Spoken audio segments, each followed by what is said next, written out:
comes to innovation, there are very few people who are willing to take risks. The obvious, right? The highs are the easy part of it. Getting something done, proving something, getting to success is the easy part of it, right? Everybody knows how to do that. But navigating failure, as an entrepreneur who's backing it with time, the best years of our lives go into building something like this. It's better you don't know what you're getting yourself into when you want to try something that's radically different, because if you know what you're getting yourself into, you'll never do it. So that's my first real learning. Globally also, we're seeing the European Union is banning Chinese sensors. We're seeing in the US, they're already banned. Think about it, right? Look at Emergent Labs as a startup. Why would a VC not put their money there? They went from $0 to $100 million of annual recurring revenue in 8 months. Welcome to another episode of Startup Stories, where we at the Chakra Dialogue Foundation try and introduce you to the startups who are doing some cutting edge work in the field of defense and dual use technology. I am Commodore Arun Golaya, and with me today we have Ms. Vrinda Kapoor. So she is the founder and CEO of Bharat Semi, which is one of the first winners of IDEX, though at that time under a different name. You were one of the first winners of the IDEX, and you have done projects, I think, for all the three services. Not the Army, but we've done for the Air Force and the Navy, But Army, you've done some other work. You worked with all the three services. We worked with all three services, yes. And you are, I think, one of the few firms in India which have signed a CRADA with the US Air Force. Yes. You also have an American subsidiary now. Yes. And you are also in partnership for making the sensors for a number of other firms outside India. Yes. So you're incubated at IIT Delhi. I can go on and on and on and on and everything. But let's start with your journey. Yes. What I found very interesting and very different about you the first time when we met, which I think was in 2021 maybe. Yes. When I was in the Navy and officer in charge TDAC. What I found refreshingly different about your company was that we keep saying that it's the radical innovation which wins wars. But even when it comes to innovation, there are very few people who are willing to take risks, if I can call it that. Unconventional idea. If the idea is unconventional, the chances of success will be lesser. The second thing, and I remember you told me this earlier, is that you're not making a product, you're making the core technology. Okay. The products will follow. Yes. So with that background, I'm sure the viewers would be very interested in listening to your journey. How has it been? What were the ups? What were the downs? And what are the lessons you learned along the way? Thank you, sir. It's always a pleasure to meet you. And I think, one thing I have to say when we get started is how much you believe in the unconventional. Mm-hmm. Right? I think that was the hallmark of a lot of the things that we saw come out of IDEX, out of TDAC, or out of that industry, that sort of collaboration, right? Mm-hmm. One of the things I remember is that you never called firms vendors. You mentioned that in the second Swavalamban, if I remember correctly. Yes. But I do think that that's a mindset change with the services need. Yes, I think they still need it. I think that's still something that is a work in progress. So if I were to take a step back, I think if you're going to do something that's radically different, you're going to, as a fundamental philosophy, have to be all in. Mm-hmm. All in means the obvious, right? The highs are the easy part of it. Getting something done, proving something, getting to success is the easy part of it, right? Everybody knows how to do that. But navigating failure, as an entrepreneur who's backing it with time, the best years of our lives go into building something like this with our own money, right? With money coming in from the government, right? The responsibility that comes along with it, and making sure that failure in steps doesn't lead to a failure of the effort. Mm-hmm. I think is really the hardest part to sustain those initial couple of years. So what have I learned? My first learning is that it's better you don't know what you're getting yourself into when you want to try something that's radically different, because if you know what you're getting yourself into, you'll never do it. So that's my first real learning. The second is, and this is something my father said to me when I was younger. He says, your 20s and 30s are meant for you to fail. Success will come after that. Be comfortable in your skin to make mistakes right now. It's fine. The main thing is that if you keep at something for a period of a decade, you'll eventually find the right way to move forward. The third, experts are experts for a reason. It comes with both positives and negatives. My biggest learning has been that technical experts who are stubborn are probably not the right fit for radical innovation. You need technical experts that you can fight with. So when you say technical experts, you're talking from which side of the fence? The users or the developers? Both. Both. Specifications in technology are a negotiation. You can design something beautifully and perfect and exquisite, but it's going to be too expensive for most of the applications that you need. There is a balance to be had, a balance to be seen on what is good enough. So there's a fight with the technical experts on the user side. There's a similar fight with the technical experts on the development side. Because it's their baby. They obviously want it to be the best, even if it can't be a... I mean, both things, right? How long does it take to build something? How radically different is the approach that you should be willing to try? How... Excuse me. How expensive does it have to be? You give a technologist 2 extra days, they'll always say we need 2 extra days to make something perfect. When is good enough? How much time have you sunk? How much money has gotten sunk? How much cost has gotten sunk? And how do you kind of move forward from there? Right? So, as an entrepreneur, you're really stuck in the middle of managing 2 continuously moving equilibriums. Between the technologist and the entrepreneur. The user. The user, okay. Right? What is good enough for them and what is good enough to get out of the lab right now. Mm-hmm. So, and that's not simple. That's a draining balance that you have to keep. You've got to keep playing both ends of. So, that's been the hardest challenge actually to navigate. But tell me one thing, aren't you too harsh on yourself? Because you said, the successes will come, but the failures which have taught you. But I would say compared to most of the firms, you've been more successful. What you have achieved already. Most people would consider that as a huge metric of success. Let me take examples. I think 2 firms were mentioned by name in both the joint statements between India and the US after the Honorable Prime Minister's visit to the US last and the one before that also. And I think both the firms are yours, right? So that people are recognizing that you're doing some cutting edge work. Yes. And you yourself have been saying the orders will follow. I agree. And you've got orders also. I mean, it's not that you haven't. We do have orders. I think... so define success as per So to you. me, success will be, can we build a global company from India? Mm-hmm. I think the bar for success for me is very high. It's not about one order or one customer or one product. Right? The bar for success is actually very high. Can we build a generational product company from India, which is global? Hence the pivot of the name of the company also to Bharat Semi from all its various avatars before, because that sense of identity and that pride of doing something from here towards a global audience is very, very center stage to our mission. So I think the bar for what I consider success may be probably very high.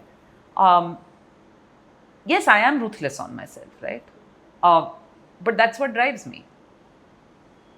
We've seen our fair share of incremental successful steps as we've gone along the pathway. We've got a lot of commercial traction. We've got a lot of support from global governments. We've got a lot of phenomenal partners that we are working with. General Atomics is just an example. US Space Force. The US Army was one of our first customers, right? So we've had a lot of support. In fact, you'd already made that low light sensor for them, Yes. and I believe it performed exceedingly well in the trials. It did. And now we are taking that product to mass production for surveillance cameras. It goes for manufacturing on actually the 30th of April. That's nice. So now we will get into volume orders, 20 million units, 30 million units. So in which case, why do you drive yourself so hard? I mean, of course, I would be the happiest person if you become a global major, but and you should always strive for that. But I think you're driving yourself too hard. This is our ambition. Mm-hmm. Right? This is our ambition, the ambition of the team we've now put together. Just as an example, we're 65 people in Bangalore, 11 people in the US, soon starting a team in Europe. We've hired so just as an example, our now current CTO is the Stanford PhD who's responsible for putting cell phones and putting cameras in the cell phone. It is his patents which allowed for this to happen today. Our head of aerospace and defense is the person who built the electronics and avionics for the F-35 and for the M155 howitzer in the US. So you got a good team, you got a big vision, you got a grand vision. Yes. You have your goals very clear. Yes. how different is it? Because again, we'll come back to the same question. When you're building something radical, Yes. you said your takeaway would be that you should be very clear what you're getting into. Otherwise, you'll never get into it. Yes. Let's take the example of and I started off by saying that what I find refreshing about you that the moonshots, Yes. the game changers, so to speak. So even in that 30 fuse, we selected two companies. One with a more conventional approach, Correct. and one with a totally outlandish approach, if I may call it that. That if this works, this is going to be huge. Correct. But the chances of it working are, of course, they're relatively lesser. So what is the learning which you had from that? Because it's been, what, 3 years now? 4 years? So the first thing on that is we are finally at a place where we'll get into gun testing in October October this year. Okay. Right? That's the big news, right? We are there. We have proven all of the specifications can work. We have built the prototypes. The and we are now testing miniaturization. all of that can work. We have also managed to build it into a single chip solution. Which in any case was your strength, isn't it? Your Correct. chip design is We what have you now were. built that, Okay. right? But it's taken 3 years of continuously failing. We have redesigned this product from scratch 16 times. So again, Vrinda, I'll come to the same thing again. You said it has taken 3 years of continuously failing. Yeah. I don't think it's 3 years of continuously failing. It's 3 years of learning Agreed. what has not succeeded. Because if you would have Absolutely. failed if you'd given up in 3 years. You didn't. Yes. That resilience has been there. That resilience has been there. And that's what I'm saying. I think that is my biggest takeaway. That if you remain married to a mission and the physics supports you, Exactly. As long as the as long physics as the supports physics you. supports you. You can't take a totally crazy idea and then Yeah. keep banging your head against Correct. the wall because it's not. So what helped us the most was actually going back to the whiteboard on the physics of it. So for example, what wavelength of laser should we be choosing so that it doesn't get impacted by sunlight, it doesn't get impacted by bad weather. Ultimately, those are choices that go back to physics. If you can go back to first principles, then the only thing that limits you is engineering, Which in any case you said is a compromise. which in any case is always a compromise. So we come back to the same question. When you said that you are building a technology, you're not building a product. Now, once you mastered this technology, whether it's the CMOS, it's the the low light this thing, or which of course is also a derivative of the same, or the laser. So once you build the technology, once you mastered the technology, thereafter a number of products will follow. Exactly. So it's not. So would you like to cover? And I think it's not only about defense. You can also then go on to the dual use or even the civil use cases. So for example, the sensors that we're building, of course, they have applications in every drone. So one of the interesting things that's happened over the last 6 months is that the Indian military has banned the use of Chinese components and drones being sold to the military. Right? Today, every camera that is used on every drone in the country, guaranteed is Chinese. Similarly, if you look at all of the interesting things going on in the Middle East right now, one of the reasons that the supreme leader of Iran was able to be taken out by Mossad was because they had hacked every security camera in Tehran for the last 4 years. And they were able to use that. So check me if I'm wrong, but so if you're talking about, you made a very strong statement that guaranteed everything which is there is Chinese. But when it comes to the core technology, the CMOS sensors, so to speak, for any camera, you are the only company in India which is making it and making it 100% indigenous. So with this new policy coming in, there's also scope for collaboration between you and the rest. But the reason why the Chinese, for example, you can, by policy, you can remove them, but the reason why they proliferated was because of cost.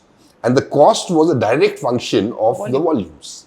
It's always the same thing. It's always, one of the things that people realize with time is that in critical technologies, in what we call commoditized technologies, this is a balance.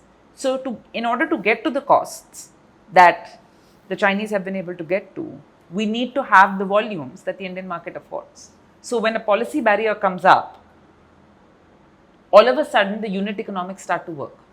No, I get that. My question was rather different. My question was that now by policy, if you said that the Indian armed forces will not have any component which is Chinese, say in drones, right? That's one part. Uh, for it to be competitively priced. Now, if that is the policy, you're the only ones who make it, then obviously you gain. You stand to gain. The other people will come up over a period of time because of the policy. But for you to match the cost while maintaining the quality or improving on the quality, you would also have to get into the civil market. We are. India is a huge market. We are. So, interesting thing, on the 1st of April of this year, the government of India has also banned Chinese chipsets, in Chinese security cameras and Chinese chipsets in security cameras across On India. the 1st of April, you said? This year. 1st of April? Yes. I just hope it wasn't. It wasn't. Okay. It's been a policy in the works for a long time. But the ban has finally happened. So, Hikvision, Dahua, none of these companies can sell product in India anymore. So, what is your view about... so, let's be practical, right? I hope people will not take me wrongly because I have always been a supporter of, the Atmanirbhar Bharat. But people always find loopholes. Even if you see drones per se, the platforms are... the import has been banned for many years now. But DJIs, it's there. Everywhere. It's everywhere. So, how do you stop that? So, you can't stop it, right? The question is, again, this chore police game is something that is best left to the authorities. No, the only way you can stop it is if you match the quality or exceed the quality at an equal price. We will do that. And there will be still people who have legacy service agreements with Chinese suppliers, or who find some way to push the Chinese supplier further down in price, right? All of those things at the back end will always exist. But if we can, at the front end of the market, match quality, performance and price, we give less and less people a reason to go and find those loopholes or those backdoors. That's the strategy. Globally also, we're seeing the European Union is banning Chinese sensors. We're seeing in the US, they're already banned. In fact, in all US defense contracts by the end of 2027, even a single Chinese chip component will actually make the entire contract null and void. Right? So the stakes are high. The stakes are getting higher. And the amount of espionage, the amount of data leakage, the amount of all of that we're seeing in hardware today. There's a very interesting concept now that the world has gone back to hardware. We've had software that has taken over the world for the last 25, 30 years. But now if you look at AI, all of the technologies that we're seeing, all of the bottlenecks, all of the problems, all of the areas that this comes to die is all in the hardware domain. So would you say that, the hardware has come back to the fore, or the realization that the hardware is as important? Because hardware has always been important, right? Hardware has always been important, but because of fund life, the way typical venture firms or private equity funds work, right? It is maybe a 7-year or a 10-year fund life. What that effectively means is that they collect money from their investors. So the software is the easier route. It's the time. Time, yeah. It's time. Hardware, just let me give you the example of a single semiconductor run. It takes about 8 months to design a chip. Usually 20-22% team. Now, by throwing 40 people at it, the process will not get faster. It's like saying that, if you have 9 women sitting in parallel, it won't take 1 month to give birth. It will still take 9 months. Those are gestation cycles that we can't do anything about.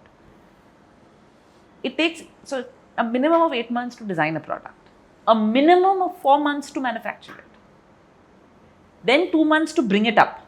Because it's hardware, you're bringing it up for the first time. There are bound to be things that you also don't fully understand. And no matter how much of simulation you've done, finally the proof would be only after those 12 months, and then you fail and you are back to square one.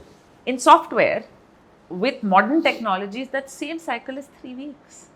You can't compare the capital intensity and time intensity of one to the other. So it doesn't fit the traditional VC model. That's why it's infinitely harder. But that also means barriers to entry are higher.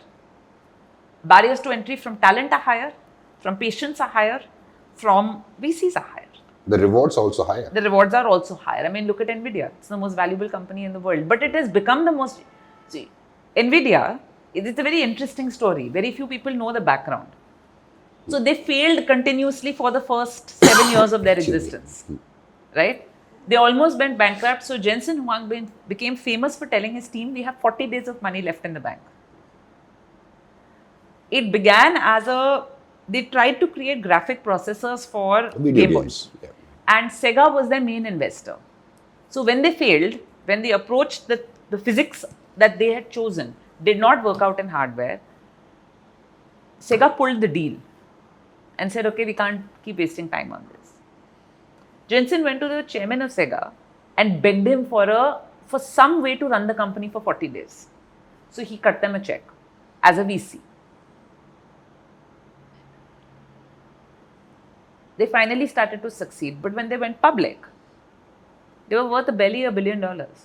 This No, is 1995. I think it was also a bit of quirk of fate or whatever you call it. It always is. Because they were designing something for games, and as it happened when AI came up. But and AI people came realized- up 20 years after their products came into the market. Yes, but when it came up, they realized that there's a ready product, which might not be the most suitable, but it's readily available. And it can be optimized. And that's what drove them to be the number one. So Exactly. a bit of luck also helps. Also just cycles, right? Ultimately, these things, the world works in cycles. So for example, we've been working on sensors for the last 5 years. We finally come to the point where these sensors are ready for mass market applications, as they will be later this year. Right? So from August to January of next year, we'll be releasing a series of products into the market. But it also just so happens that luck is on our side because the hardware revolution has come back. 10 years ago, 7 years ago, the hardware revolution didn't exist. It wasn't a bottleneck. Regulatory bottlenecks didn't exist. Regulatory problems for Chinese competitors didn't exist. So how useful would you say the current government policies have been for startups like yours who are working in deep tech? We all agree it's tough for startups. You just mentioned that it's really hard for hardware. Yeah. So a thing like this would require government support. Yes, it does. There is nothing which is perfect.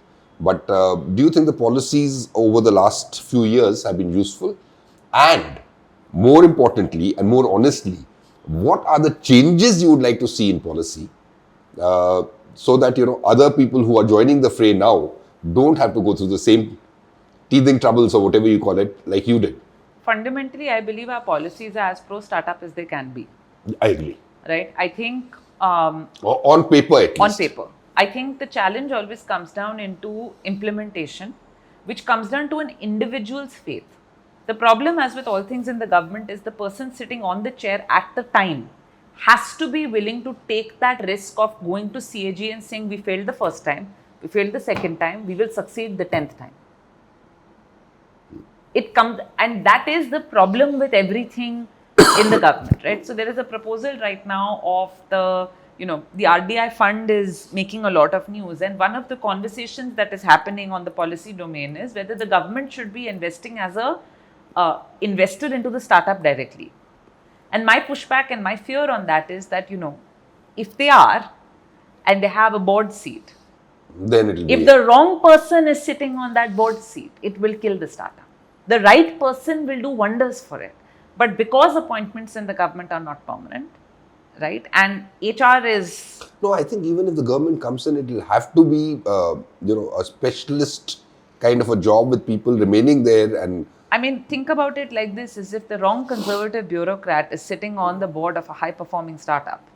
High-performing startups are known for their risk. I mean, one of the most wonderful things I read... So your fear would be that they will make DPSUs out of startups? Yes, because they have the right to, right? Because, When you're sitting on the board, you have a right to. DPSUs also have advantages. Startups have their own advantages, but you're saying that what may happen is that you'll take away the advantages of both and give the bad points of both. It may happen. It may not. It is possible. It's possible. Right? Now, the problem is this is so person dependent that till it happens, you won't know what the problems are and how to fix them. But the reactionary time from the government is too long. So would a better idea be that the government funding comes in to build a fund of funds, so to speak? I think that's the best model, because then what you're doing is you're letting specialists like VCs who know how to build fast growing startups. And the fact that government funding backing is also there does give that much of confidence to a VC. Comfort, right? They have double the risk capital. During one of these startup stories, it was very painful to hear that. But somebody said that why should a VC fund us? We are not making a food delivery app, we're just making a jet engine. It's a fact. But I could, VCs are also wary about investing into hardcore technology. They would rather go for something which gives you quick returns. Think about it, right? Look at Emergent Labs as a startup. Why would a VC not put their money there? They went from $0 to $100 million of annual recurring revenue in 8 months. Why would you take that same money and invest in a jet engine startup? What is your return? That's where government subsidies like RDI actually help, because if 50% of that money is coming from the government, the VC's risk has been cut down by 50%. So they're not wrong. Ultimately, we have to remember one thing, sir, and I think this is a problem that we face in India. Right? The Dharam Sankat is the world is a capitalist society. We are just apologetic about saying it out loud. And there is nothing to be apologetic about it. This is the reality. We have to find ways to make capitalism work for us. And the RDI fund, I think, is the first step, is the first and most welcome step in a very, very important direction. Because in the absence of that... Okay, so you named the good part. Yes. Now, what is one policy which you wish was there, but you don't see it as of now? What's one recommendation you could make to the powers that be? So the one recommendation I would make is that things like the positive indigenization list and all, again, great pieces of paper, but they need to have teeth. They need to be enforced with the same strength or with the same aggression that we enforce the need to get a TOT. Which again, I think would be, personality centric. It always is, and that's the problem, right? We have to find a way to give policy teeth and not make it person dependent. I agree. Last question. A lot of IDEX, unprecedented number of IDEX challenges have come out. Now, I know you have your hands full. You might not be. You just told me that you might not be applying for some of them because what are you doing? 5 IDEX cases? 4? 5. In any case, 5 is the upper limit, right? So you can't apply for any. But what advice would you give to a young startup who is planning to get into this IDEX fold? What to do? What not to do? What to watch out for? So there are 3 things, right? The first is, it depends on what you're building. If you're building a product which is a standalone product, I think the IDEX framework is wonderful, and by all means, go in full hog. Mm-hmm. I think the challenge comes is for startups like us who have built components into a full system. There, before starting the project, before even applying for the project, be damn sure of what your dependencies are. Reach out to me if you need help on this, because again, one of the most frustrating parts of doing this has been plugging all of the various subcomponents together into a system which then one person qualifies. The third, don't take qualification lightly. It sounds very simple. It sounds like we'll get it done and it'll get done. You don't realize that that's where everything that you build is going to die.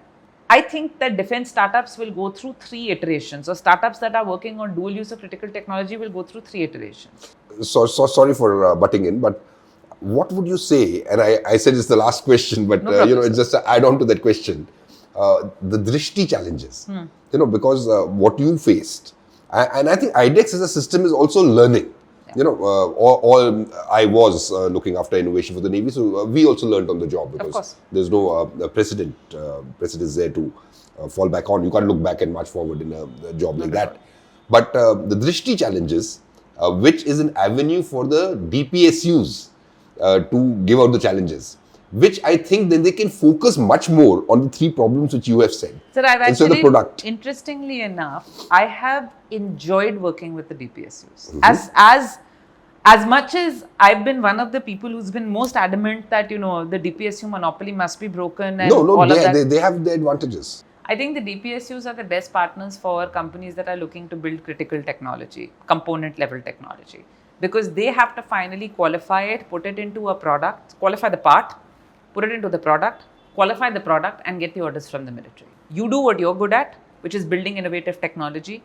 They do what they're good at, which is manufacturing scale and final QRs to the user. I have personally enjoyed working with the PSUs that are willing, that are interested in those parts more than I have enjoyed even working with the end users, which is surprising. It's always wonderful talking to you. Thank you, sir. Likewise. And I wish you the very best. Thank you, sir. Let's see you becoming that global major. Thank you, sir. Which, though I keep saying that you're always very tough on yourself, that is an aim worth having. Absolutely. So wish you and your firm the very best. Thank you, sir.